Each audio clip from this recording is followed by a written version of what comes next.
You guys remember before the Minecraft movie came out? Like when the trailer dropped, everyone was just freaking out. I mean, they were like, oh, no, this movie's a flop. Why would you cast Jack Black as Steve? Why? Now, fast forward 3 months and $1 billion later, it's a box office hit. If you asked anyone today, I'm pretty sure no one will even bring up the initial hit it was getting. It got me thinking of the Minecraft movie, specifically how it became the hit of the summer, winter, I don't know, it was hit of something. I know I'm a little late to the party, but watch my video anyway. So join me on this journey for about 8 to 15 minutes, or I don't know, however minutes this video ends up being, because let's be honest, I talks how long I feels. The movie opens up with the voice of none other than Jack Black. And I don't know, there's always this comforting feeling about hearing his voice trying to guide us through this journey, almost like he was holding our hands as we went through the video. So that was kind of nice. Another thing I really liked about this movie was I didn't really take itself too seriously. I don't really know if you know this, but Minecraft is mainly played by kids. That's a target demographic. So it's nice that they added cartoonish elements that were there for comic relief. Steve opens up telling us that as a child he yearned for the mines, which... Okay, as a child I yearned for my family's Xbox One. The scene then cuts to Steve as an adult, going back to the mines, and the mine guy still being the exact same age as he was in the previous shots. Impressive. Then Steve proceeds to narrate on about how he got into the Minecraft world through an aura of dominance. Maybe some kind of mod or something, I'm not sure, but then he tells us about the time in the overworld. He then finds an abandoned nether portal, patches it up, and enters the nether. Printed steel. There we meet everyone's favorite British villain, Malgosa.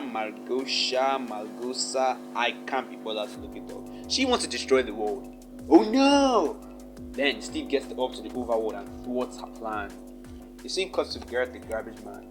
I don't know if you know this, he plays a role in the movie called Conan the Barbarian. But he's in the movie. He plays a loser who had his 15 minutes of fame decades ago, but is still trying to milk it for all it's got.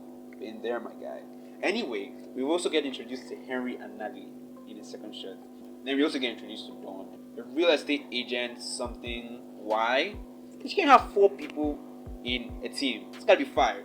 That's the Hollywood rule. And also, who's gonna be there to make snappy comments and short clapbacks, huh? It's the brown one. Henry goes to school, and right then, we already know he's the smart kid. When in art class, his teacher asks him to design a banana. Then he draws a banana with rockets. Oh, you are so getting bullied. We also get to know about the principal, who reminds everyone she's been divorced. Every shot she's in the movie. I am not even joking. Go watch it for yourself. Anyways, the garage man and Harry are back at shop and they join the orb of dominance to the receptacle of dominance, and it leads them to the portal.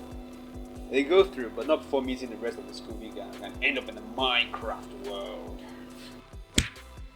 We quickly cut to the night time and the team is being chased by 5 spider jockeys.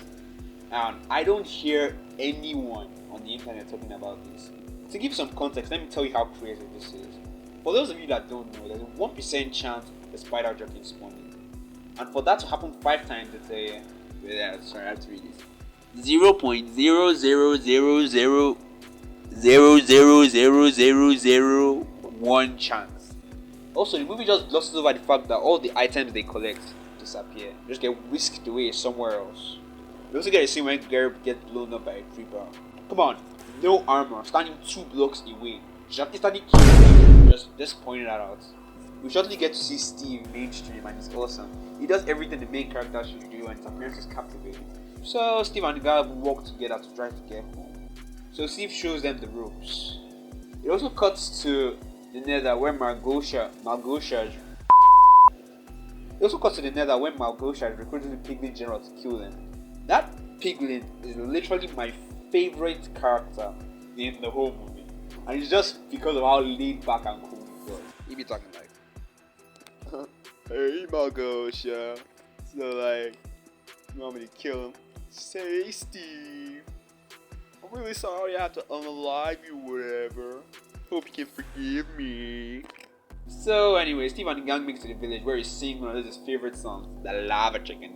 Seriously, this song was so light that they added it into the IRL game. Lava chicken. Then the general comes and they have to fight for their lives. It was pretty chaotic. Blah blah blah. Henry almost died. Gary almost died. Yeah, but it's a kid movie. It's a kids movie. No one dies. Calm down. Steve, Garbage Dude, and Hank end up going to the Redstone mines because they don't really know this. Trash bags blackmailing Steve with the all fucking diamond, which I thought was a little weird, seeing as there's probably some discrepancies between real diamonds and in-game diamonds, but whatever. Hank gets mad at Garrett for being selfish and greedy, which I get why he did. I'm not an adult. I'm not gonna be an adult for a while, but I hear it sucks. Okay, like you've never worked a day in your life, Hank. You have no say. So, they go into the Woodland Mansion, Bull Move, and Gargar and Steve distract the mobs for Henry, but then Garrett is in the ring and forced to fight. Probably in like one of the most iconic scenes in the whole movie. You know the one I'm talking about. When Jack Black goes like, Chicken Jack. Seriously, this word caused real commotion some months ago. You had videos of people trashing the theaters, harassing employees, bringing actual chickens into the theaters. It was crazy. It's what Steve would have wanted. So in the next act, they're all on the bridge and Garrett makes a completely unnecessary sacrifice. I'm not joking, I was trying no point whatsoever and had remotely no effect on the outcome. But he's not really dead. Alright, let's wrap this up, boys. So the grand reunites for one final battle. You see they're about to lose. Then Garrett comes back and in some little heartfelt way they end up winning. I haven't watched the scene, I skipped it, but I'm pretty sure that's how it went. Anyway, that was not bad. Well on paper, but not bad execution. I think people were able to look past the painfully looking green screen that there was a nice movie somewhere in all that confusion. The main attraction point of this movie though is Jack Black. He brings the role to life so well.